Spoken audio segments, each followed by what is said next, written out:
Assalamualaikum warahmatullahi wabarakatuh. Perkenalkan, nama saya Jenny Indah dengan NIM 2902450022.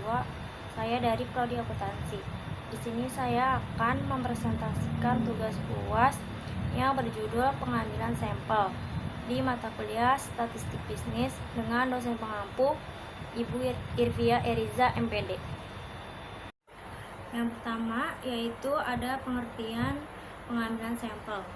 Pengambilan sampel adalah proses memilih sebagian kecil dari suatu populasi untuk mewakili keseluruhan populasi tersebut dalam suatu penelitian.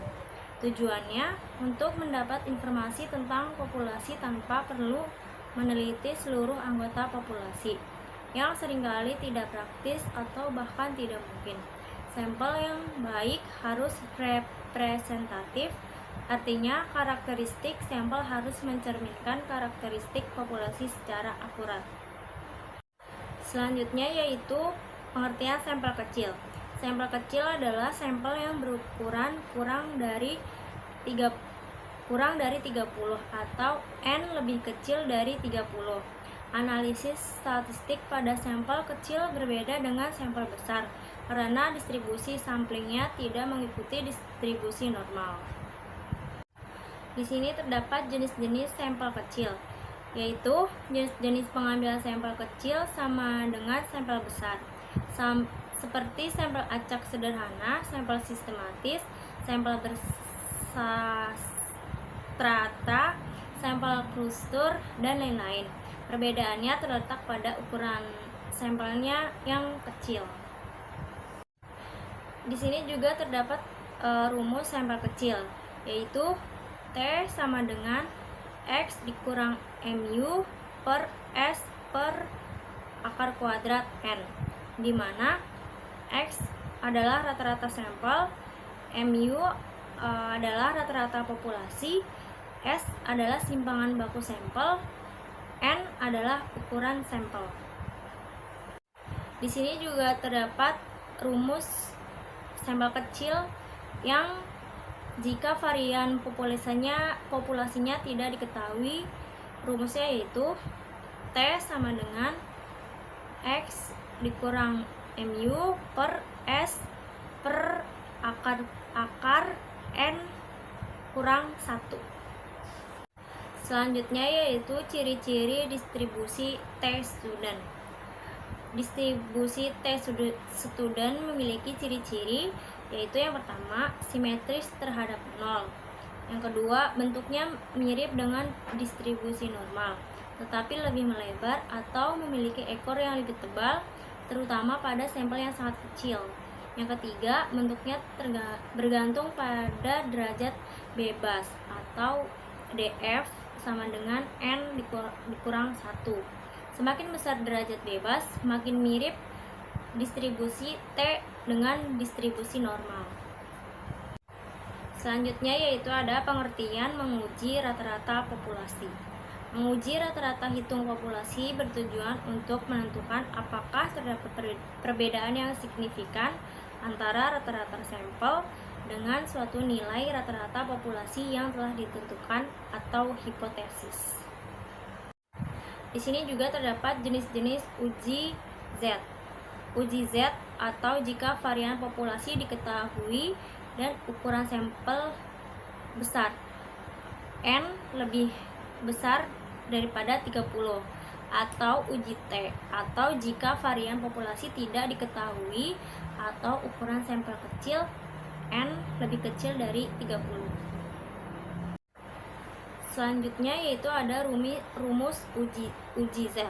Seperti yang dijelaskan pada poin kedua, atau uji Z digunakan jika N lebih besar daripada 30 dan varian populasi diketahui.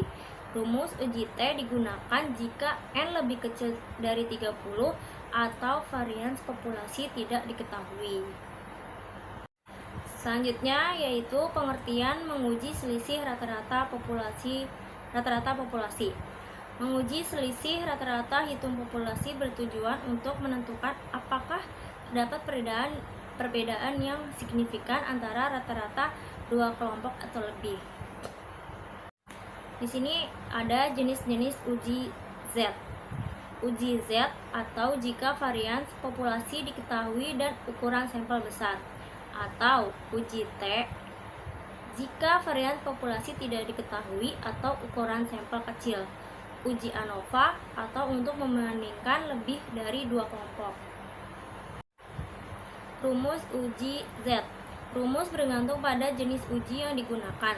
Untuk uji T, dua sampel independen atau dengan asumsi varian sama.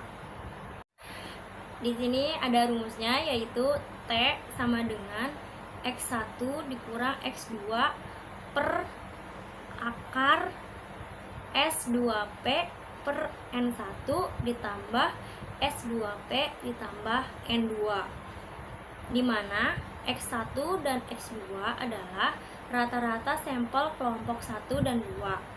S2P yaitu varian gabungan, dan N1 dan N2 adalah ukuran sampel kelompok 1 dan kelompok 2. Di sini terdapat juga pengertian prosedur analisis varian atau ANOVA. ANOVA digunakan untuk membandingkan rata-rata dari 3 kelompok atau lebih. ANOVA menguji apakah terdapat perbedaan signifikan antara rata-rata kelompok-kelompok tersebut.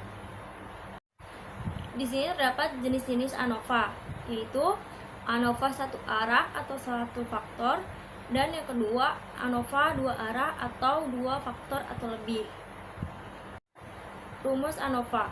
Rumus ANOVA cukup kompleks dan melibatkan perhitungan jumlah kuadrat atau SS, derajat bebas atau DF, dan mean square atau MS. Perhitungan ini biasanya dilakukan dengan bantuan perangkat lunak statistik. Di sini juga terdapat contoh soal. Seorang petani ingin mengetahui apakah pupuk A lebih efektif daripada pupuk B dalam meningkatkan tinggi tanaman padi. Ia menanam 10 tanaman padi dengan pupuk A dan 10 tanaman padi dengan pupuk B. Rata-rata tinggi tanaman pada dengan pupuk A adalah 50 cm dengan simpangan baku 5 cm. Sedangkan rata-rata tinggi tanaman padi dengan pupuk B adalah 45 cm dengan simpangan baku 4 cm. Apakah ada perbedaan signifikan antara efektivitas pupuk A dan B? Kita asumsikan varian sama dengan menggunakan A sama dengan 0,1. Jawabannya adalah karena ukurannya sampel ini kecil atau N sama dengan 10, kita gunakan uji T 2 sampel. Perhitungan detail dari luar lingkup ini, tetapi secara umum kita akan menghitung statistik T dan membandingkannya dengan nilai kritis T pada derajat bebas 18 atau 10 tambah 10 dikurang 2 dan A sama dengan 0,1. Jika nilai T dihitung lebih besar dari nilai kritis, maka ada perbedaan signifikan. Dan yang terakhir yaitu kesimpulan. Pengambilan sampel merupakan teknik penting dalam statistik untuk memperoleh informasi tentang populasi. Berbagai uji statistik seperti uji T dan ANOVA digunakan untuk menganalisis data sampel dan menguji hipotesis mengenai populasi. Pemilihan uji statistik yang tepat bergantung pada jenis data, ukuran sampel, dan tujuan penelitian. Sekian presentasi dari saya.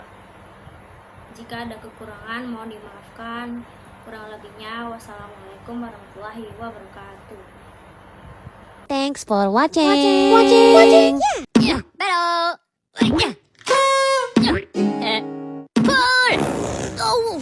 Yeah.